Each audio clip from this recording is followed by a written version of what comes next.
श्री शिवाय नमस्तुभ्यम दर्शकों, हर हर महादेव। दर्शकों, स्वागत है आपका अपने YouTube चैनल महादेव उपासना मार्ग में। रसोई घर में झाड़ू नहीं होना चाहिए, कारण बच्चों में क्रोध आएगा, चिड़चिड़ प्रवृत्ति बनी रहेगी और बेटा और बेटी संबंध आप करना चाहते हो समाज में और बच्चे गलत जगह पर संबंध करने के लिए आतुर रहेंगे। इसलिए रसोई घर में बुआरी झाड़ू नहीं होना चाहिए। शाम को 4 बजे से लेकर 7 बजे के बीच में शंकर और पार्वती के भ्रमण का समय रहता है। मेरे देवाधिदेव महादेव और माता पार्वती के भ्रमण का समय, भगवान शंकर पार्वती घूमने को निकल गए। इसलिए हमारा सनातन धर्म कहता है शाम के समय पर माताओं को झाड़ू नहीं लगाना चाहिए, शाम के समय पर माताओं को चूड़ी बिछिया नहीं बदलना चाहिए, शाम के समय पर माताओं को मांग में सिंदूरा नहीं भरना चाहिए, शाम के समय पर माताओं को बाल नहीं बांधना चाहिए, शाम के समय पर माताओं को चौखट पर नहीं बैठना चाहिए। उसका कारण क्या है? क्योंकि पार्वती जी ने भगवान भोलेनाथ जी से कहा था कि तुम मुझे रोज शाम के समय प्रदोष काल में भ्रमण के लिए लेकर जाते हो, मेरे लिए आज्ञा क्या है? शंकर भगवान ने कहा सुनो पार्वती, मंदिर के अंदर नंदी रहता है, जाने वाला यात्री जब मंदिर में मेरा दर्शन करने आता है तो नंदी के कानों में कहकर जाता है कि शिव जी को मेरे यहाँ लेकर आना। मैं नंदी के अनुसार उनके घर जाता हूँ, मेरा काम है उनका कल्याण करना और तेरा काम है उनके घर की नारी को अखंड सौभाग्यवती का वर प्रदान करना, ये तेरा। तब पार्वती माता ने कहा अखंड सौभाग्यवती होने का वर मैं तो दे दूंगी, पर उस समय पर माताएं चूड़ी बदल रही होगी, हाथ से चूड़ी निकाल रही होगी तो मैं वर कैसे दे सकती हूँ, मांग भर रही होगी तो मैं वर कैसे दे सकती हूँ, उस समय पर चूड़ी बिछिया बदला जा रहा होगा तो मैं वर कैसे दे सकती हूँ, उस समय पर झाड़ू लग रही होगी तो मैं लक्ष्मी को वहां कैसे भेज सकती हूँ, आप बताओ। तो शंकर भगवान ने कहा प्रदोष का समय एक ऐसा समय होता है, शाम का समय ऐसा होता है जिस समय पर केवल शंकर और पार्वती की आराधना का समय होता है। हम तो कई लोगों से कहते हैं अगर आपके यहाँ संपदा नहीं आ रही है, बहुत मेहनत कर रहे हो, फल नहीं मिल रहा, कहीं नौकरी, कहीं सर्विस या कहीं व्यापार या व्यवसाय में कहीं तकलीफ आ रही है, हम सबसे कहते हैं शाम का समय पकड़ लो, शंकर जी के मंदिर में दिया लगाना प्रारंभ कर दो। शिव मंदिर में अगर दिया नहीं लगा रहे हो तो बेलपत्री के पेड़ के नीचे दिया लगा, बेलपत्री और शंकर जी के मंदिर में दिया नहीं लगा रहा तो शंकर जी के मंदिर के बाहर चौखट पर दिया लगा।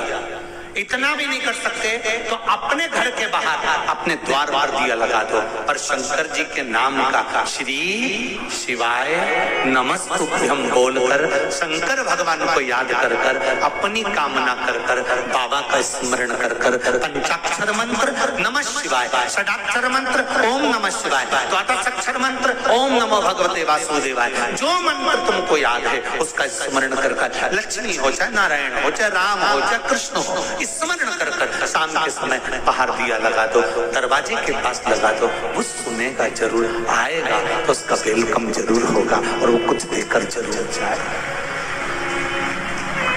नियम तो बनाओ, उसकी चौखट पर जाकर कहना प्रारंभ। बृहस्पति महाराज ने कहा कि शाम का समय जो प्रदोष का समय होता है उस समय पर इंद्रदेव तुम शंकर जी की आराधना करो, शिव आराधना से शंकर जी जो मार्ग प्रशस्त करेंगे, शिव आराधना से जो शंकर जी कहेंगे वो तुम करना। आराधना करी बाबा भोलेनाथ जी। बृहस्पति महाराज ने प्रदोष की महत्वता समझाई तो प्रदोष का समय जानकर शंकर जी पर 7 बेलपत्र प्रदोष के दिन इंद्र ने समर्पित कर दी बिना सोचे। कितनी बेलपत्र? 7। प्रदोष का व्रत करो चाहे ना करो, मंदिर में चढ़ी हुई बेलपत्र को उठा लो, बेलपत्र का ब्रह्म कमल बना लो।